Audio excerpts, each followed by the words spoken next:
अस्सलामुअलैकुम। आज हम ईआर प्रोजेक्ट 9 को कवर करेंगे। इससे पहले हमने 8 के 8 कवर कर लिए हैं।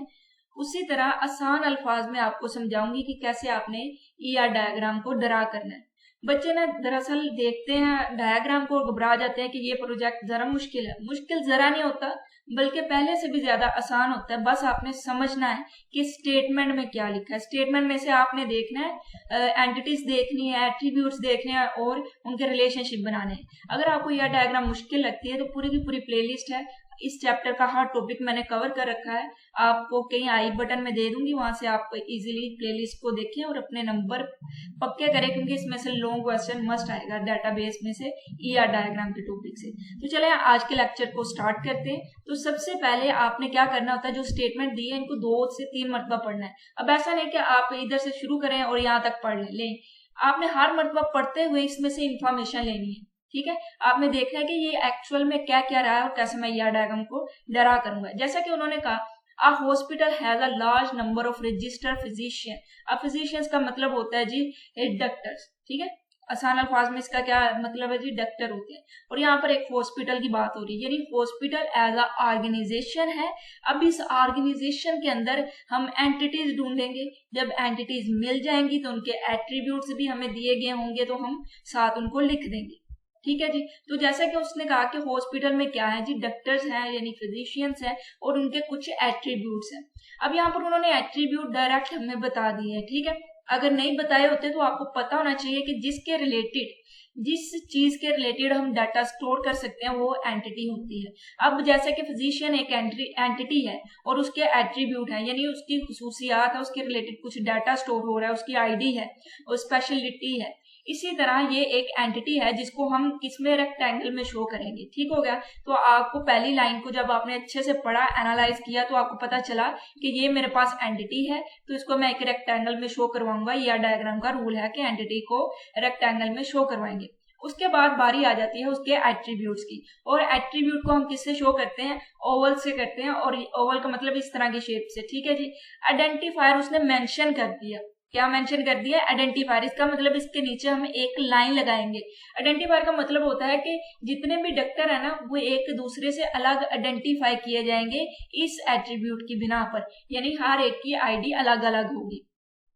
उसके बाद बात आ जाती है patient are admitted to the hospital by physician, यानी डॉक्टर पेशेंट को एडमिट कर रहा है हॉस्पिटल में। अब जो पेशेंट है उसके रिलेटेड भी एट्रीब्यूट हैं, तो कंफर्म हो गया ये भी क्या है जी, एक एंटिटी है। तो इसको भी एक रेक्टेंगल में शो करवाएंगे।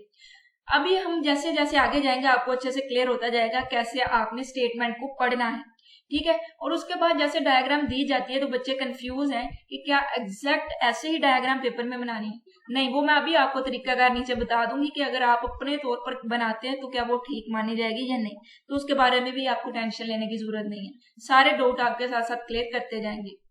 ओके जी। अब पेशेंट को हमें पता चल गया, ये भी हमारी एक एंटिटी है। एंटिटी यानी पेशेंट, उसको हम किस में रखेंगे, रेक्टेंगल में। और उसके एट्रीब्यूट आगे आईडी और पेशेंट नेम, यानी आईडी आइडेंटिफायर है। आईडी, पेशेंट आईडी लिख के ओवल की शेप में उसके नीचे क्या लगाएंगे, छोटी सी लाइन लगाएंगे, लंबी सी। ओके जी। एनी एडमिटेड, अब यहाँ पर रिलेशनशिप डिफाइन करने लगा। अब क्या डिफाइन करने लगा, रिलेशनशिप, यानी एक एंटिटी उसने बता दिया आपके पास फिजिशियन है, एक पेशेंट है। अब यहाँ पर जरा उसने बता दिया कि पेशेंट को एडमिट कौन कर रहा है, डॉक्टर कर रहा है। अब रिलेशनशिप को जरा देखिएगा, any admitted must have exactly one admitting physician. अब उसने कहा जो जो भी पेशेंट एडमिट हो रहा है उसे सिर्फ एक डॉक्टर एडमिट कर रहा है। ठीक है जी। अब अगली बारी, अ फिजिशियन में admitted any number of patient. अब जो पेशेंट एडमिट हुआ है उसको सिर्फ एक डॉक्टर कर रहा है, लेकिन वो एक डॉक्टर जितने मर्जी पेशेंट को एडमिट कर सकता है। फिर से गौर से सुनिएगा, अब जो पेशेंट एडमिट हुआ है ना, पार्टिकुलर पेशेंट एडमिट हुआ है, उसे सिर्फ एक डॉक्टर ने किया, लेकिन जिस डॉक्टर ने उससे एडमिट किया वो और भी पेशेंट को एडमिट कर सकता है, इसका ये मतलब है। तो वंस एडमिटेड, जब वो एडमिट हो गया, a given patient must be treated by at least one physician, at least यानी कम से कम एक डॉक्टर उसे एडमिट पेशेंट को ट्रीट करेगा। ओके जी, ये कम से कम है, एट लीस्ट। उसने कहा कि एट लीस्ट एक पेशेंट को डॉक्टर क्या है, A given patient must be treated by at least one physician. ठीक है, एक डॉक्टर एट लीस्ट एक डॉक्टर एक पेशेंट को ट्रीट करेगा. A particular physician may treat any number of patient. अब जो एक फिजिशियन है यानी एक डॉक्टर है वो जितने मर्जी पेशेंट को ट्रीट कर सकता है और हो सकता है वो उस वक्त किसी को भी ट्रीट ना करे. Whenever a patient is treated, जब भी एक पेशेंट को एक डॉक्टर ट्रीट करेगा, मैं डॉक्टर बार बार कह रही हूँ क्योंकि पी से ही पेशेंट है और पी से फिजिशियन है तो यहाँ पर कंफ्यूजन हो जाती है बच्चों को. ठीक है, तो मुझे भी हो रही थी इसलिए इसको डॉक्टर बोल रही हूँ. अब उसने कहा कि एक patient is treated by a physician, यानी एक पेशेंट जो है वो डॉक्टर से ट्रीट हो रहा है. The hospital record the detail of the treatment. जब वो ट्रीट कर रहा है यानी उसका ट्रीटमेंट कर रहा है, उसका इलाज कर रहा है, तो हॉस्पिटल क्या कर रहा है, उस वक्त ट्रीटमेंट की भी डिटेल्स को रिकॉर्ड कर रहा है. Okay ji. Component of treatment detail. अब ट्रीटमेंट डिटेल के भी कुछ कंपोनेंट्स है जिसमें डेट, टाइम एंड रिजल्ट है. अब हमने जितनी भी चीज मैंने यहाँ तक आपको समझाई है आपको इससे समझ तो आगे होगी, लेकिन एक मतलब डायग्राम को देखते हैं और अच्छे से अपना क्लियर करते हैं. ले जी, हमारे पास पेशेंट आईडी थी,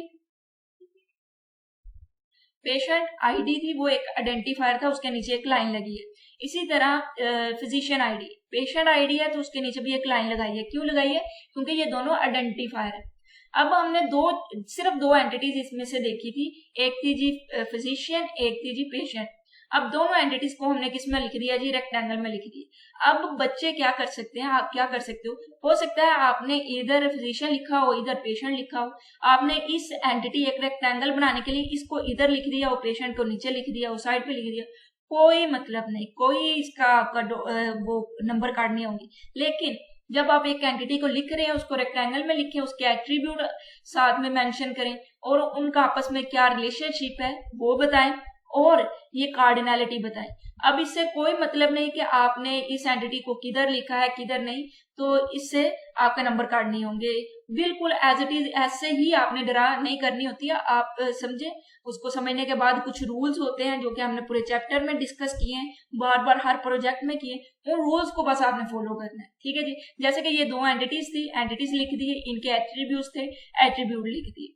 ओके जी. उसके बाद हमने देखा था कि जो डॉक्टर है वो एडमिट कर रहे हैं पेशेंट को, और हमने कहा था एक जो पेशेंट है वो एग्जैक्टली उसे सिर्फ एक ही डॉक्टर एडमिट कर रहा है. तो ठीक है, यहाँ पर मिनिमम और मैक्सिमम कार्डिनैलिटी 1 होगी. अगर आपको मिनिमम और मैक्सिमम कार्डिनैलिटी का नहीं पता तो डायरेक्ट प्रोजेक्ट पे जंप ना करें, पिछली वीडियोस में जाएं या आप बुक्स में से देखें, कहीं से सर्च करें, मिनिमम और मैक्सिमम कार्डिनैलिटी का कंसेप्ट लें और उसके बाद इस प्रोजेक्ट्स को अटेम्प्ट करने की कोशिश करें. तो यहाँ पर हमने देख लिया कि एक पेशेंट को एग्जैक्टली एक ही डॉक्टर एडमिट करेगा, लेकिन ये जो एक डॉक्टर है वो जितने मर्जी पेशेंट को एडमिट कर सकता है. जितने मर्जी का मतलब हो सकता है उसने कोई ना किए हो और हो सकता है उसने ज्यादा किए हो एडमिट. तो इसलिए मिनिमम क्या है जी 0 और मैक्सिमम मैनी है. उसके बाद हमने कहा था कि भाई जो पेशेंट है उसको ट्रीट भी कर रहा है डॉक्टर. ठीक है, तो हमने कहा कि जो पेशेंट है वो एट लीस्ट, आपको याद होगा हमने ऊपर पढ़ा था कि एट लीस्ट उसे एक डॉक्टर तो ट्रीट करेगा.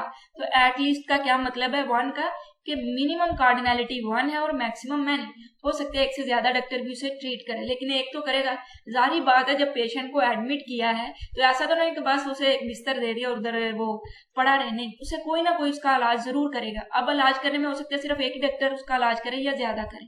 ठीक है. अब जो एक पार्टिकुलर डॉक्टर है हो सकता है उसने वो किसी भी पेशेंट को ट्रीट नहीं कर रहा, उस वक्त वो किसी का इलाज नहीं कर रहा, या हो सकता है उस वक्त वो एक से ज्यादा डॉक्टर्स का इलाज कर रहा. तो ठीक है, तो हमने उन स्टेटमेंट्स में मैंने आपको अच्छे से बता दिया था, उसी को हमने यहाँ पर देख लिया है.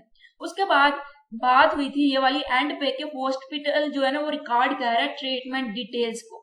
अब जो ट्रीटमेंट डिटेल्स है ये कब रिकॉर्ड हो रही है, जब एक डॉक्टर ट्रीट कर रहा है यानी इलाज कर रहा है पेशेंट को, तब ट्रीटमेंट डिटेल्स को हमने यहाँ पर मेंशन कर दिया कि क्या डेट है जब ट्रीट कर रहा है, क्या टाइम है और क्या उसका रिजल्ट है. तो ये उसके आगे एट्रीब्यूट्स थे जहाँ जो कि यहाँ पर उन्होंने बताए हैं वही यहाँ पर लिख दिए. बिल्कुल बच्चों वाले प्रोजेक्ट है, बच्चों वाले के एक गेम की तरह बता दिया. रूल्स ये हैं कि एंटिटीज को रेक्टेंगल में लिखे, उसके एट्रीब्यूट में ओवल को लिखे और जो रिलेशनशिप है डायमंड में शो करवाएं और मिनिमम मैक्सिमम कार्डिनैलिटी इसको पढ़ के बताएं आप क्या बन रही है. तो वही चीज हमने यहाँ पर इम्प्लीमेंट की मैंने बिल्कुल कोशिश की है कि आपको अच्छे से समझ आए। अगर फिर भी कोई पॉइंट रह गया है या कोई कहीं से आपको अच्छे से समझ नहीं आ सकी या मैं नहीं बता सकी तो आप बताएं, कमेंट बॉक्स में बताया करें, मैं लाजमी रिप्लाई करती हूँ, तो मैं आपको भी करूंगी। तो इंशाल्लाह अगली वीडियो में मिलेंगे, लेकिन एक छोटी सी रिक्वेस्ट है कि दोस्तों के साथ शेयर करें, क्लास वालों के साथ शेयर, और इस चैनल को लाजमी से सब्सक्राइब करें। तो इंशाल्लाह अगली वीडियो में मिलेंगे, तब तक के लिए अल्लाह हाफिज।